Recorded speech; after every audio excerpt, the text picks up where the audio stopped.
So hi, I am Claudia Darcy, and I am the Director of Outreach and Advocacy at the Adoptive and Foster Family Coalition of New York. Well, welcome. Thank you. Why don't you start off and tell us what exactly do you do with the outreach at the coalition? What does that actually mean to the community out there? I am basically the promoter. Anything that we are doing, I am the one who's making sure that it's trying to get out and reach as many people as possible. So, I manage the website, the social media, all the internet real estate, the online advertising, the offline advertising, anything along those lines in that outreach aspect of my job. Well, okay, why don't you give us a little background of what brought you to the coalition? And I know it's a long, Divine intervention. what brought you to it? What made you want to work with foster care and adoption and the coalition itself? How did that lead you? Well, like many people, my entrance into adoption land began a long time ago. Because I am a birth mother, I relinquished my firstborn son to domestic traditional closed adoption back in 1987 when I was 19. And so I like to say I have been a member of Adoption Land for almost 32 years now. And then about, oh gosh, 18 years ago now, I went online and, well, Google entered my life. And so there it became that was the first step. And the first thing I Googled was adoption. And so here I am many years later.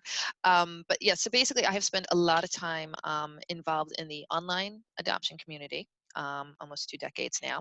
And in that process, because I just kind of grew as the internet grew, my skills grew, and the places when adoption moved, I moved with it, from message boards to forums to blogging to creating websites. And because of that, I ended up becoming an internet marketer. Okay. So I ended up being trained professionally to do this and to be I'm actually trained in search engine optimization and I understood website development a lot better. And so I did that for a number of years professionally. And then I realized that actually marketing by itself was rotting my soul, because I did not want to tell people where to buy shoes, Okay. or mini storage, when really, helping people and, on these major life altering issues that adoption is involved was much more important. So when I realized my soul was rotting, I left and I thought to myself, I'm never going to work in an office again. And I went home and I started doing freelance work and I did a ton of pro bono work for the adoption community and, sat there and did that. And it was awesome. Except, of course, the reason why I shouldn't be in business for myself is because I don't go after the money very well. So it was awesome, but it was also difficult. And then, oddly enough, um, basically, I had a relationship with the coalition because I was doing freelance work for them and had spoken at the conference before. So I knew Richard, and when they were hiring it was before we had all the contracts, so it would have been the single employee besides Richard. He said, "Oh, you know a lot of people. We're hiring. Here, share this with people." And I looked at the job description and I went, "That is everything that I I know. do, and that is everything that I love to do." And I immediately said, "No, I don't want to share this with people. You should hire me." And a week later, I was here, and I haven't left yet. So, All right. So why don't you tell everyone out there a little bit about what exactly the coalition does for people who don't know? What is I, it? li- I like to say the coalition, we occupy a very unique space in adoption land in general, but specifically in New York, where, being the fact that we are not a child placing agency, so we are not on the front end of making them happen. On the front end of adoption, it's a matter of, giving people information, giving people the laws, giving people the research, making sure that they know who to contact, but we're not on the front end. And then because we're not an agency in that level, but we're also not at the state, we're not the state agency, we're not a government agency, we're not oversight. So we occupy this really, as I said, it's a very unique kind of neutral middle ground where, we are the ones that is, we're the ones that you can go to. Right. We're the ones who are here for the families. We're the ones who are here for everything that Right. you can't get from someplace else. We don't have um, we don't have a need to sell someone on something, or make you fit into this box, or it's just whatever it is that you need. We try to be here to get families what they need.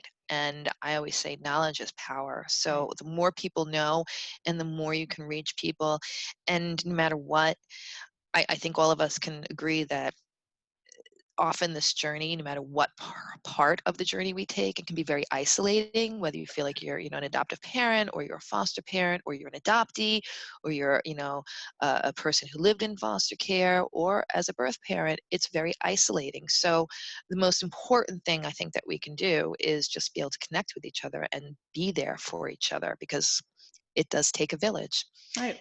What kind of things, if you have any examples, since you're the main hub, what kind of things do you see is the most, I guess, prominent issues that people call you for, or you deal with, or even advocate for?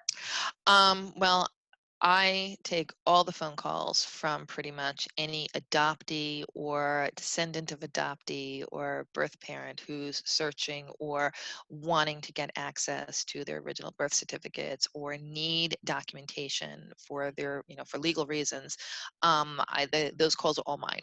Those also happen to be, I want to say, if they're not number one, they're the number two reason that people often call the coalition, Right. which is a big issue.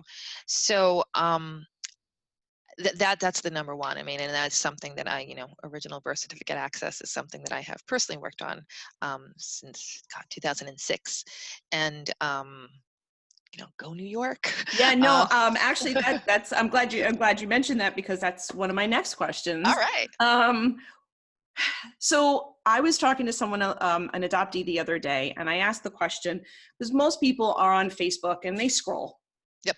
and everybody just sees, Blah please blah blah vote blah for blah. this, blah, blah, vote for this. What is, what are we missing as a community of why is it so important that the adoptees have an original birth certificate?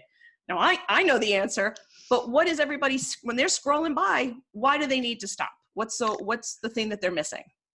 Well, there's so many pieces on that one. I know, it's a loaded question. It's a definite loaded question. Sorry. It's okay. I mean, I think the thing with when they're scrolling and they see something about OBCs, especially right now, and especially if you're in a state where there is legislation that is pending. Texas has a ball in the court. I think it's still there, still alive. New York is pushing along. Massachusetts has a bill this year. Connecticut, they were hot and heavy. I'm not exactly sure where they are, but anyway, if you're in a state that has pending legislation, pay attention.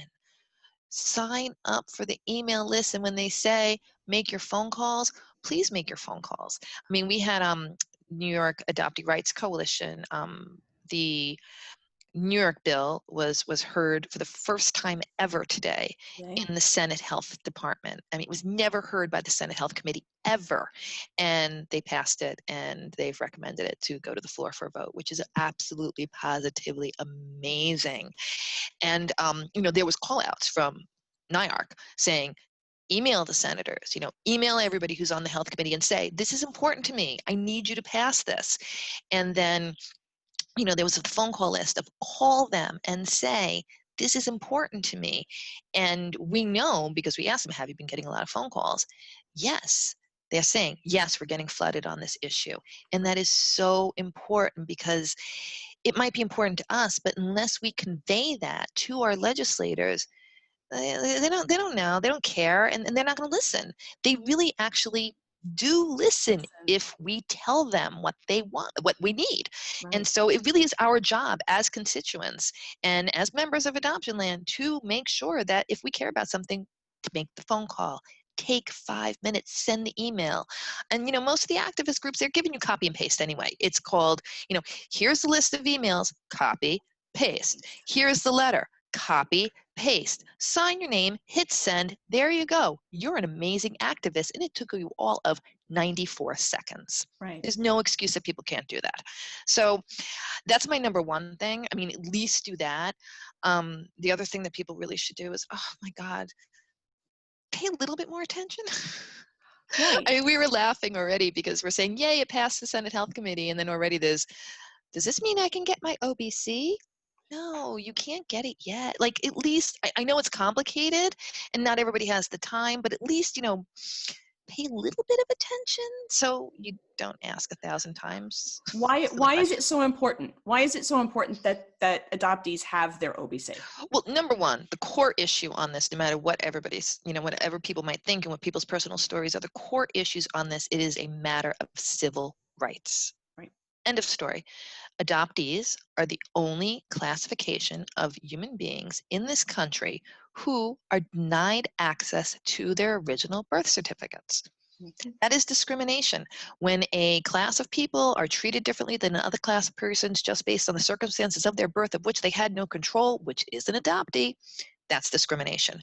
So we have state-sanctioned discrimination on a national level, and that is wrong. What people want to do with their original birth certificates when they get it, it's up to them. It doesn't matter. It's not for the state to legislate. It is just simply their right. And it doesn't matter. The other thing too is, people say, oh, well, there's open adoption. Well, I got a copy of my son's original birth certificate before I relinquished him. I didn't, but I mean, like, I could say that if I had actually done it. So lots of birth parents can. And sometimes they pass it on to the adoptive parents. So they'll say, like, oh, I have my son's in a lockbox. That's wonderful. That's great that you have it. But that does not restore your child's right to access it themselves. If I lose my original birth certificate, I send a letter. And Right. I send it, here's my driver's license, here's my check, give me my birth certificate back. Why am I different than, say, my son, Right. who for some reason doesn't get it? Doesn't My get other three kids can, but he can't? That's ridiculous. right. So Okay. it really is civil rights first and foremost. And then Okay. after that, I say it's the spoke of the wheel. Civil rights is the main thing. And then, because adoption affects every aspect of pretty much everybody's lives in so many multiple ways, emotional, I mean, there's just so many different ways. Original birth certificates affect that too. It goes to identity development. It goes down to, knowing one's heritage, knowing, getting dual citizenship, getting passport, getting, knowing your medical information, knowing the right to have relationships with your siblings or, your nieces and whatever. It just keeps on growing from there. But Right. at the core, it's a civil rights issue. And it is wrong. We're discriminating against adoptees and saying, it's all in their best interest. And then we deny them. And I mean, I hear horrible horror stories, like people who thought they were adopted ended up not being adopted but just aging out of foster care without their knowledge, thinking, basically growing up their entire adult life with an alias and then saying, oh, well, now my birth certificate says this, but all my adult paperwork says this, and it's a disaster. I mean, so these are the things. It really, Okay. people can't leave the country, people can't go on vacation, people lose their jobs.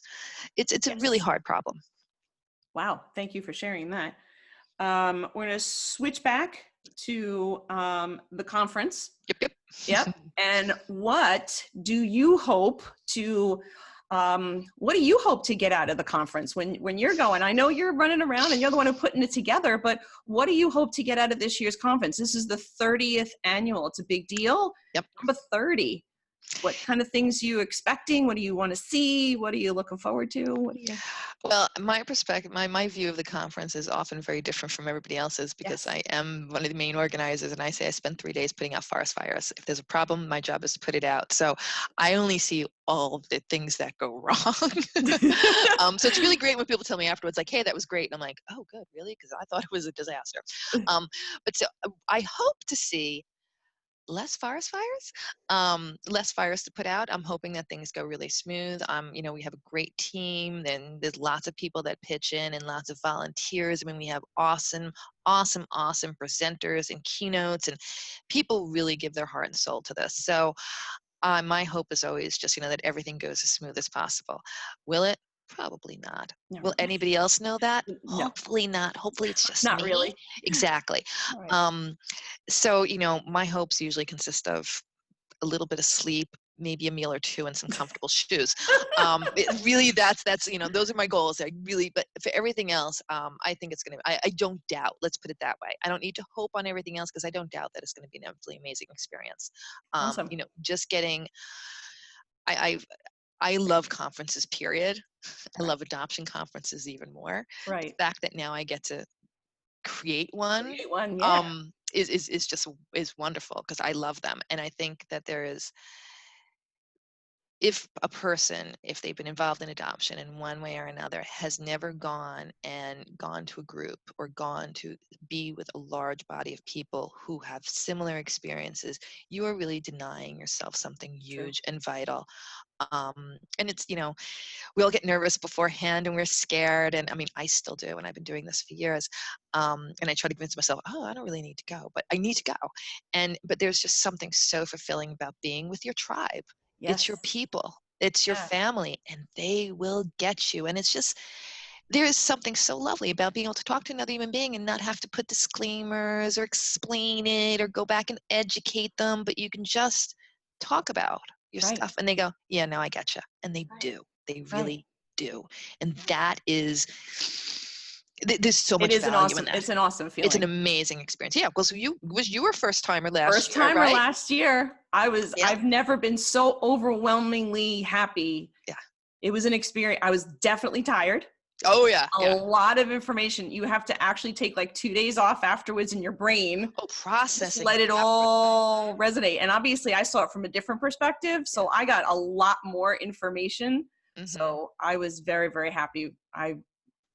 Yeah. It's just, I can't wait.